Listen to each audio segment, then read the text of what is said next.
Hi, everybody. Welcome to this episode. And I'm specifically going to speak about the power of symbolism. Okay. Because we need to understand this very importantly, because once we know the power of symbolism, we can use symbols uh, to really in our spiritual journey, and it can really help us to enhance our experiences in our spirituality. So, first and foremost, I want you to understand that that our thoughts, our feelings create reality. Again, I repeat, our thoughts and feelings create reality. So, keep that in mind before I tell some deep things. We have to understand that we are energy, and we are energy, we are consciousness, we are spirit. So, um, energy, consciousness, or spirit, whatever you call it, we have to understand it has no form, it cannot be seen or touched, it doesn't have a particular form. So, uh, in the split experiment, double split experiment, we know that something that is in wave form turns out into material form, or turns out into a form which can be experienced by sensory mediums when the observer starts observing it. So, to learn more about it, check out my YouTube video on Christ consciousness if you have not watched. So, everything in the waveform gets materialized, so get into a particle form when an observer tries to observe it. In the same way, energy, consciousness, spirit, they're all in a wave form. And what people have done in the past and people are still doing is, or we as human have tendency is trying to bring that energy, trying to make it to experience it in through our sensory mediums by symbolism, by using symbols like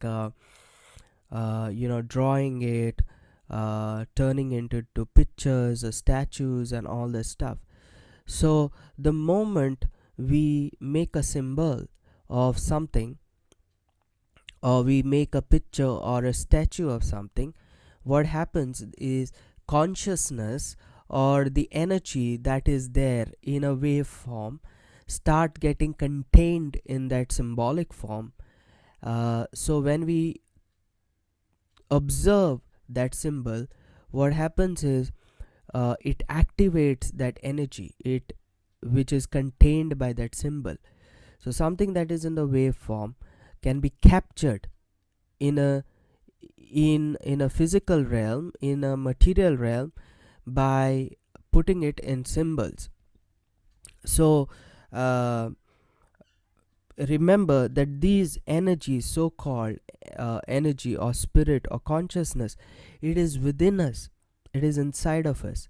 And we have something called as the subconscious mind, which is the most very powerful mind, and which is very active mind. And the subconscious mind, when it sees symbols, what happens is it acts as a the symbols act as a catalyst to activate that particular energy within us. Like, simple example, I've discussed about and I spoke about the chakra system, that there is energy that is going inside us, that is flowing inside us.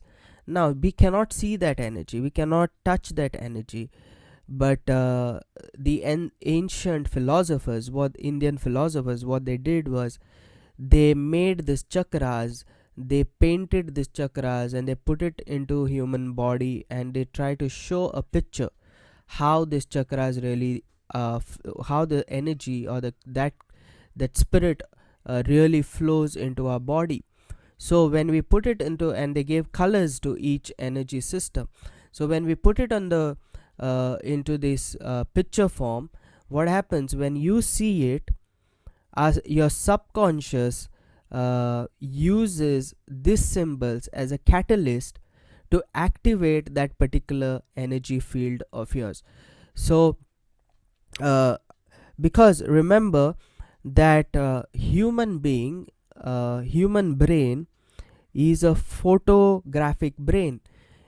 So if I say the word apple, when I say the word apple, you are not going to uh, see in your mind APPLE. You're going to see an apple in your mind, or an Apple phone in your mind. If I say a word banana, you're not going to see in your mind BAN, banana, the spelling of banana, but you are going to see a real banana in your mind. So our mind is a photographic mind. Our mind captures or gets activated or immediately brings pictures into the mind. So in the subconscious mind, in the subconscious brain, when we look at a picture, when we look at any picture or a symbol or a statue, what happens is it activates the energy field inside of us. Remember, energy inside of us. How does it activate that energy field? It activates by activating our thoughts and feelings. Remember, I said in the beginning that thoughts and feelings create reality. Okay, so I'm just setting up a base foundation right now.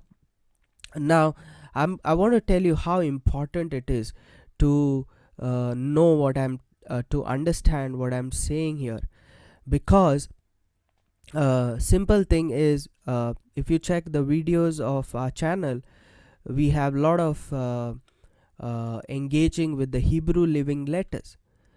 And what are these Hebrew living letters? Basically, when Hebrew is a pictographic language, every letter is a picture. It's not just like an in English alphabet ABCD. English alphabets don't have picture for the letter, but in Hebrew every letter signifies a picture. So when we look at a Hebrew letter, what happens is it acts as a picture, it acts as a symbol, uh, which which which brings out thoughts, brings out feelings.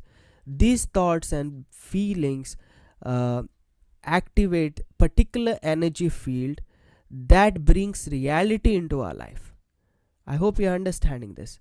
So symbols, these symbols, Hebrew living letters, were used, were very powerful, were used to pray, to bring creation, to spell the name of God, and all this stuff. So a simple thing is, imagine a symbol of a cross. Now I want to give an example to you. When the people of Israel rebelled against Moses, against God, there were serpents which came and bit them, and they were all dying due to the poison. And God told Moses, create a brass serpent, a brazen serpent, and hang it on a cross or a pillar or a pole. And whoever looks at the pole, whoever looks at the brazen serpent, they shall be healed. That's what God told them. Now you have to understand what is really happening. People were watching that brazen serpent and they were literally receiving their healing. Why? Because at a subconscious level, the subconscious brain uh, knew that this serpent signifies Jesus on the cross. This serpent signified Jesus on the cross, taking our sin on the cross and bringing healing into us. So the subconscious mind recognized that brazen symbol or a statue on that pole, and that subconscious mind took that symbol, took that statue, and that brazen serpent became a catalyst to activate our energy in within ourselves to bring healing into our body. And that's how the people of Israel started receiving healing from the poison of the snake. So in the same way, God told Moses to build a tabernacle, and he literally told, make the ark of the covenant, and on top of the ark of the covenant, make two statues of the cherubs. Okay. And there are time and again we see in the Old Testament, God told, even in the Jerusalem temple which was built by Solomon, there were pictures, there were symbols, there were pomegranate figures, there were fruit figures, there were so many pictures and symbols which were done in the temple of Jerusalem. Why did God tell to do so? Because God knew the dynamics, the science behind it. Because when we human watch these symbols, these pictures, these statues, okay, it activates our subconscious mind, takes those pictures and activates the energy field that is required in our body, in our life, to uh, to work things out. Like, I'll give you a simple example, a practical example. When you look at your country flag, okay, it's just maybe the flag, just a color of a few colors out there, and just a drawing of maybe a lion, maybe just a dot or something like that. For in India we have this three colors flag and a wheel in between. So when we look at the flag, just a simple thing, when we look at a flag, it's a symbol. But when we look at the flag, there is an energy that is activated inside of us. That energy, that there is a spirit of patriotism. There is an energy of patriotism that is activated in us, and that energy can literally manifest and make us walk in a particular direction of our destiny. So people who are in army, people who are soldiers, when they look at the flag, they are literally out there fighting their wars, fighting the wars, winning the battle. So just a symbol of a flag raises that energy field inside of these people and inside of us sometimes. So what I want to tell you is symbols, pictures, statues, they have a power. They carry a power. In fact, they act as a catalyst to release energy, consciousness, spirit, which is inside of us, tapped inside of us, dormant inside of us. So yeah, now the problem is, many people think, when we look at a picture, when we look at photo, now look at me, look behind me, the background, there is a picture of it's called a tree of life. I can't show you the full picture, but it's a tree of life with Hebrew letters on it, each and colors. Everything has meaning to it. Okay, so there are something called as 10 sephiroths. This is called tree of life in Jewish mysticism, and there are 10 sephiroths, and there are 22 pathways, and there are colors out there, and each sephiroth, each circle has a meaning. So that picture is, it just looks like a picture, but at the subconscious level it releases some kind of energy which is within us. Okay, now the problem is, when Reformation came into the picture, these symbols and pictures, photographs and statues, if we go date back into early church, the early churches had all these photographs and statues and pictures and symbols all over. And especially really want to appreciate the Catholic Church. They knew the importance of it. So the Catholic Church had the statues of saints and angels and all these pictures all around. However, no doubt it was abused later on, and it literally led to idol worship. uh, but the real core Catholic doctrine does not entertain or encourage worshipping these statues or symbols or whatever, but people have misunderstood and started worshipping them and all that stuff. So I don't want to go deep into it, but when the Reformation came, what happened was the Reformation made Christians just abandon all the symbols, the statues, the pictures, all that stuff.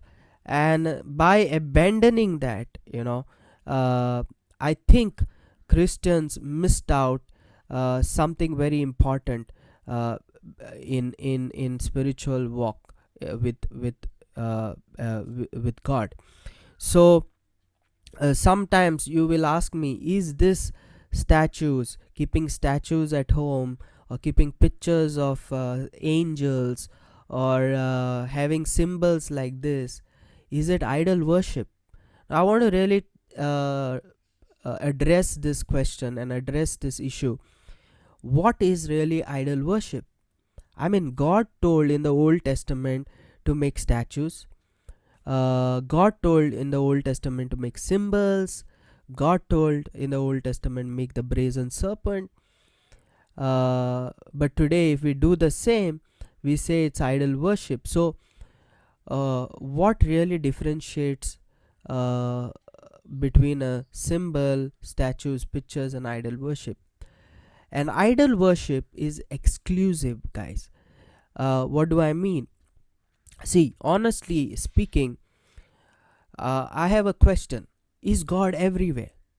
And the answer is yes, because we say God is omnipresent. So, when I say God is everywhere, that means God is in me, God is in you, God is in the trees, God is in the plants, God is in the animals, God is in the sky, God is in the birds, God is in the water, God is in the food that we eat. God is everywhere. Christ is everywhere. So you cannot say God is not here and God is there. God is everywhere, right? So suppose I make a clay statue. Is God there in that statue? Yes. In that clay? Yes. Suppose I make a picture, I draw a picture. Is God there in that picture? Yes. Then where do we draw a line of saying this is idol worship? Now the problem with idol worship is, or where do we draw a line for idol worship, is when we say, when we make an idol. Okay, let me give you an example. I have a I have a statue here of an angel. It's a stone, 7 stone angel. Now, when I say that this stone is an angel, and there is no angel outside, but this is that angel, and I start worshipping this stone as an angel, believing not that there are angels around me in the spirit, inside of me, all around me, but just worshipping this stone as an angel.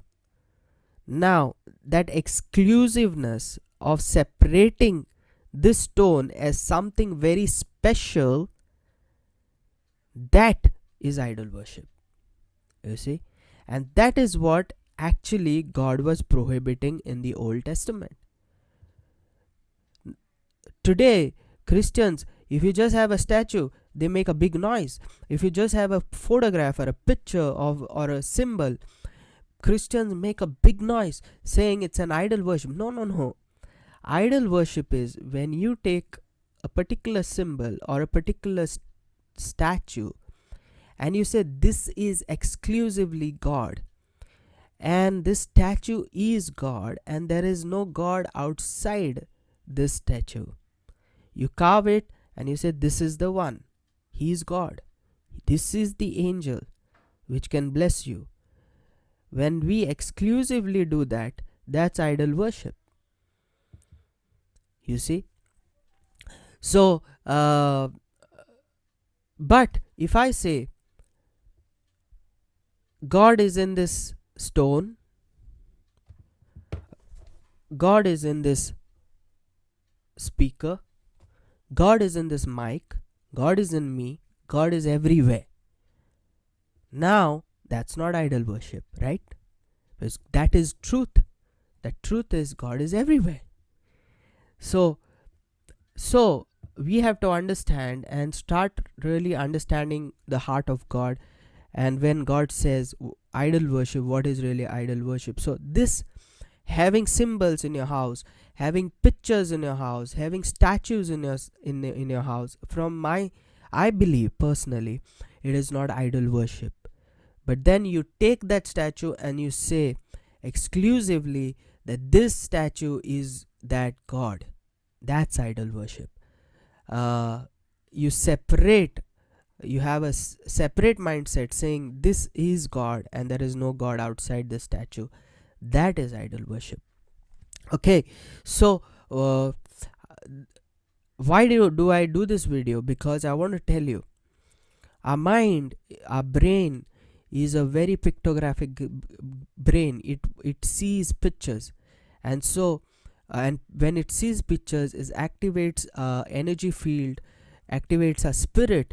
And therefore, remember, it's very important for Christians to, I believe, to have symbols and pictures and statues around your house, so that your mind is all the time, your subconscious is all the time picking up the right thing. It sanctifies your mind, so that even in your dreams, even when you pray, that you see what is that your focus be on the heaven above and not on the things of the earth.